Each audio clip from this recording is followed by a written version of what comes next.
നമ്മളൊരു അച്ചാർ ഉണ്ടാക്കാൻ വേണ്ടി പോകണേ. അപ്പോൾ അതിനാവശ്യം ക്യാരറ്റ് വേണം, പിന്നെ അല്ലാണ്ടുള്ള കുറച്ച് പച്ചക്കറികൾ, ഫ്രൂട്ട്സ് എല്ലാം വേണം. അപ്പം ഇതിൻ്റെ അകത്ത് നമ്മൾ ആപ്പിൾ ഇടുന്നുണ്ട്. അപ്പോൾ ആപ്പിൾ നമ്മുടെ ഇല്ല, പച്ച ആപ്പിൾ വേണം. അപ്പോൾ അത് മരത്തിൽ നിന്ന് പോയി പറിക്കാൻ വേണ്ടി പോകണേ.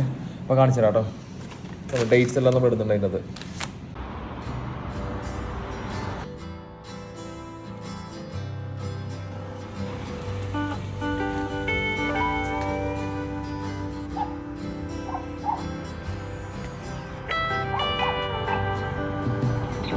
ഫ്രണ്ട്സ്, നമുക്കൊന്ന് പറിച്ച് കഴിച്ച് നോക്കാവേ, എത്രത്തോളം പുളി ഉണ്ടെന്ന് നോക്കാം.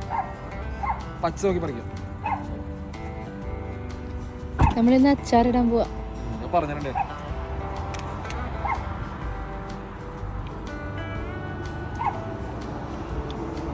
പുളിയാ അച്ചാറിടാൻ പോവാ അല്ലേ? ഒന്ന് കുറച്ചുകൂടെ പച്ച പറിച്ച് നോക്കാം. കണ്ടോ, നമുക്ക് പച്ചയായിട്ടാ വേണ്ടത്. നമുക്ക് അച്ചാറിൽ ഇടാൻ വേണ്ടി പുളി വേണമല്ലോ. അപ്പോൾ അതുകൊണ്ട് പച്ചയാണ് നമുക്ക് പറയുന്നത്. കടയിൽ നിന്ന് വാങ്ങിച്ചിട്ടുണ്ടെങ്കിൽ പഴുത്തതായിരിക്കുമല്ലോ. ഉണ്ടോ,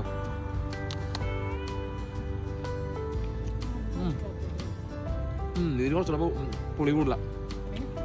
ഇതുണ്ടോ ഫ്രണ്ട്സ്, ഉണ്ടോ ആപ്പിൾ താഴെ കിടക്കുന്നത്?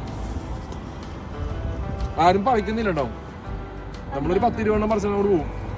ബാക്കിയെല്ലാം ഇതവിടെ താഴെ വീണ് ചീഞ്ഞൊക്കെ പോകും.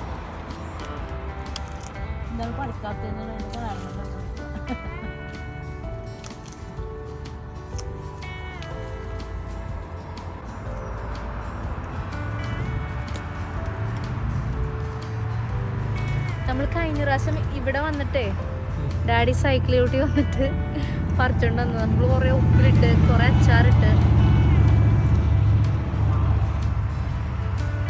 പുഴുണ്ടാകാനുള്ള സാധ്യത ഏറെ.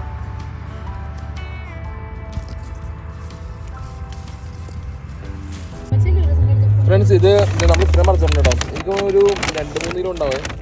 അപ്പം ഇനി ഇത് നമ്മൾ അച്ചാറിടും. പിന്നെ നമുക്ക് മീൻകറിയിലേക്ക് ഇടാം കേട്ടോ, മാങ്ങക്ക് പകരമായിട്ട്. ഫ്രണ്ട്സ്, അങ്ങനെ നമ്മളുടെ അച്ചാർ റെഡി ആയിട്ടാ. ആപ്പിള്, എന്തൊക്കെയാ, ക്യാരറ്റ്, ഡേറ്റ്സ്, വെളുത്തുള്ളി, ഇത്രയും സാധനങ്ങൾ അടങ്ങുന്ന ഒരു മിക്സഡ് അച്ചാർ. സൂപ്പർ ടേസ്റ്റ് ആണ്, അടിപൊളി ടേസ്റ്റ്. Thank you.